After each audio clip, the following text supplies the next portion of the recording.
The National Construction Code in October last year was amended to require all new strata buildings to have provision for electric vehicle charging in not only one, but all across 100% of bays. Okay. For all new buildings, that's great. And that makes sense because it's much cheaper for a developer to do it at that point of time.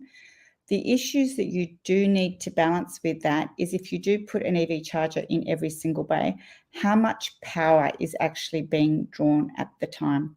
Are you going to hit the building's load management capacity?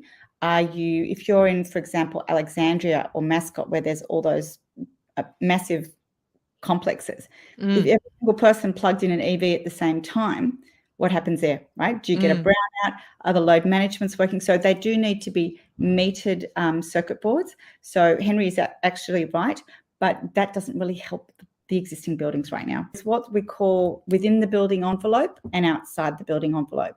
And if you can manage to make all your changes within your title on your block of land, it's going to be much cheaper, much more manageable than if you have to go and negotiate with Energy Australia or somebody else and you have to make a change outside your land lot, which is what we say outside the building envelope.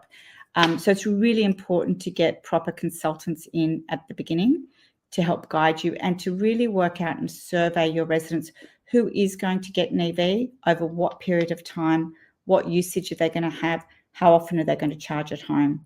So that initial resident discovery process through surveys is really important to help formulate the best strategy for each building.